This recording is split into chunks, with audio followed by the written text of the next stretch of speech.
It's always been well known that putting is a game within a game, and in 2024 we've seen putting become slightly easier with the help of zero torque putters.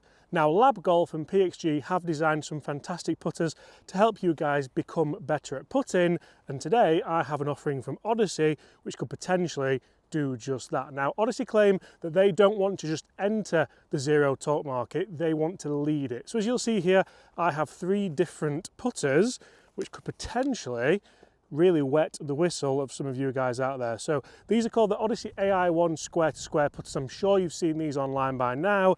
I was lucky enough to travel out to Spain to test these, and I must say zero torque isn't necessarily something that's ever floated my boat. It's not something that I ever thought I would get into, but after testing these, I've really enjoyed them. So you can see that we have the AI1 7 here. That's very much a shape that I think a lot of golfers would quite like. It's more traditionally looking just like the standard number 7. We also have a shape that is a lot more reminiscent of a standard answer shape. This is the double wide shape. So again, if you want a more traditional looking putter, but you want that technology of the kind of toe-up design, this could be for you. And of course we have the AI1 Jailbird. Now this one I think will be potentially the biggest one a lot of people want to talk about, want to look at, because the Jailbird has taken the putter market by storm over the last few years. So we're going to test them out here in the golf course. We're also going to test them on Capto and see just how much easier these putters really do make these kind of testing putts, because if you've struggled with your putting, then generally this could be something that could really help transform your golf and, of course, lower those scores. Because we all know that generally, if you can putt better, there's 3 pillars to good putting. Can you aim it? Can you read it? And can you get that ball starting online? Now, this won't aim it for you, and it won't read it for you, but it will certainly help you start that ball more online. If we come and give you a bird's eye view here of the Jailbird, no pun required, it actually does help you potentially aim it a little bit more as well, because you can see we have that Versa technology here. We also have the AI1 putter insert, and I don't feel like I'm doing much to that generally to just rock my shoulders and get the ball in motion. So I think this could be one that a lot of people generally do look at. The Jailbird has been massive for Odyssey since its kind of reintroduction, and we can see that little bit of AI1, the artificial intelligence design inside that face there. That's designed just to make sure we've hold them all, Bobby. We have to get some more. So when we talk about these kind of 3 pillars of putting, which I think are so important, it potentially could help you get the distance right because of the AI1 insert. It's going to help you with your aim because of that Versa technology, and as you can see, potentially it could also help us with the stroke and square the club face up and just start holing potentially more putts.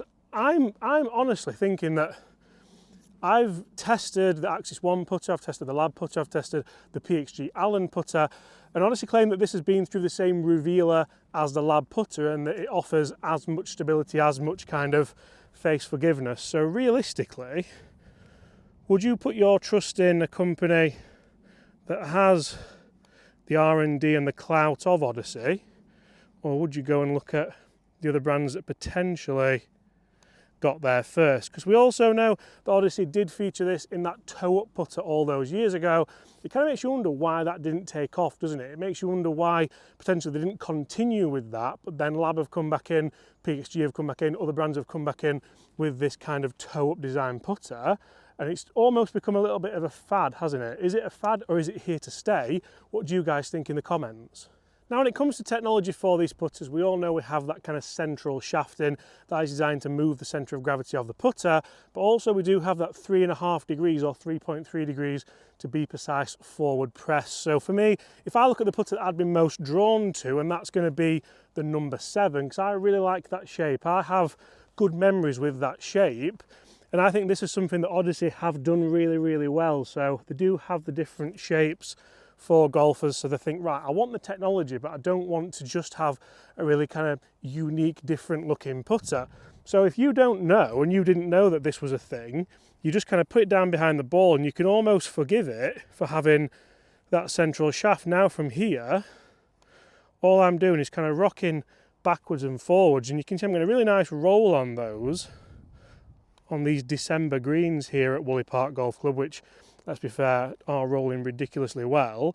And again, Rob, come and give us a bird's eye view here, because I honestly think there, if you have your hands over the ball, I don't really realise that I'm using a toe-up design putter. I feel like I'm just using a kind of normal putter that I can just rock backwards and forwards, and I'm going to get that kind of forgiveness level on. Oh, I've left the wrapper on, look at that. Can we get... Ooh. Wonderful. Now the finish on these putters is that unique navy blue PVD finish as well, so it does look rather nice.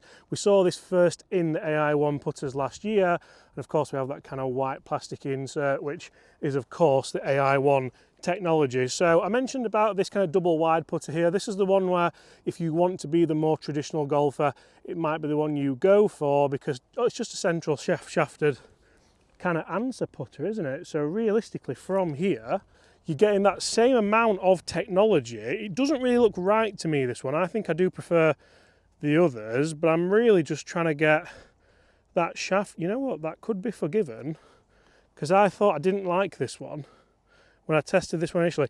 And it almost gives you that eyesight of, if I don't have the correct handle position, I can see too much loft of that AI1 insert, whereas if I have it correct, you can sort of see just how obvious that is. And then I've hit that massively out the toe, and that one's, again, distance-wise is perfect. From here, the make percentage, 15 feet, Chris? 15 feet make percentage, 20%? 20%-ish on tour.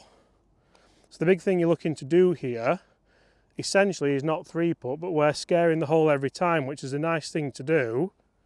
And I'm not really thinking too much about my stroke. So after looking at the three offerings that Odyssey do have in this toe-up square-to-square range, which one should you potentially go for? For me, I think if you're looking at trying to get the ultimate forgiveness, you're looking at trying to reduce your putts, and maybe you struggle with putting a little bit, because if you don't struggle with putting and you're just looking at this from the objective view of, I'll try something new, it's good to have the three head shapes. But if you're thinking, right, putting's holding me back, I think it's hard to look past the jailbird aspect. I think the success that the jailbird has had on tour really does speak volumes in, if people want to reduce the scores because you're doing it for a living, potentially this could be the one for you.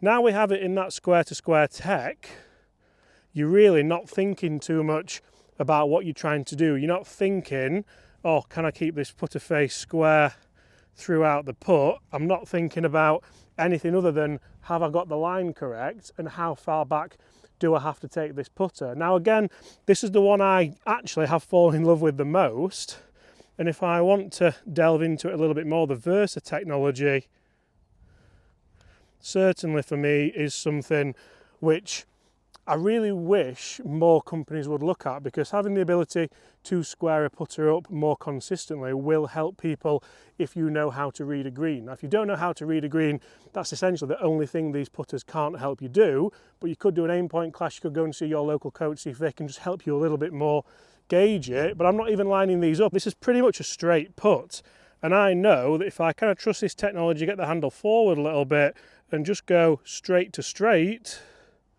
if I get the pace, I know it's going to go in. And I was a skeptic about this, and as you can see out from outside, I've gelled with it rather nicely. So Chris, we're going to talk some numbers here on the captor and see just how good this putter really is. So Callaway claim that this has been through the same revealer as a lab putter and works just as well with that toe-up technology. So, must admit, one of the initial things that I do like about this is, if you do get that handle forward, you sort of don't really have to worry too much about what's going on with that stroke. Certainly pulled that first one though, so nothing's perfect here. And I almost sometimes feel like I battle this kind of design, I battle that kind of central shaft model. I don't think that's for everyone, but I certainly feel like potentially there could be some benefit for a lot of people. Already talked numbers, or do you want to hit some more? Just hit a couple more, we'll go. A couple of short ones to that one there and that one there.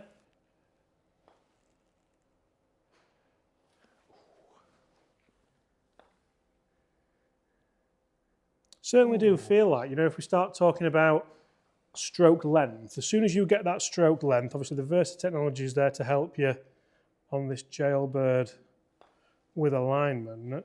But the moment I stop trying to hit this as a putter and start feeling as though it's more of a stroke is when I feel a lot more comfortable with it, and it's probably helping me more with the technology at hand. What do you think we've seen?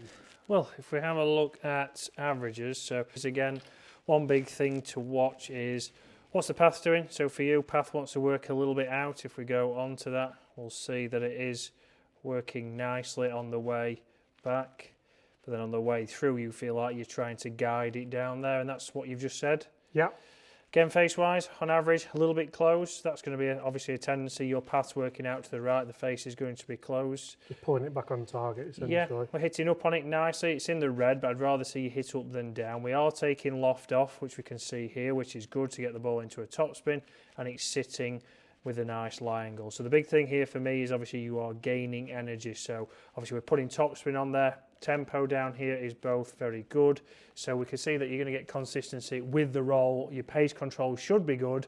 And the start line, again, will be pretty good, but there is obviously room for improvement. Always. As there always is.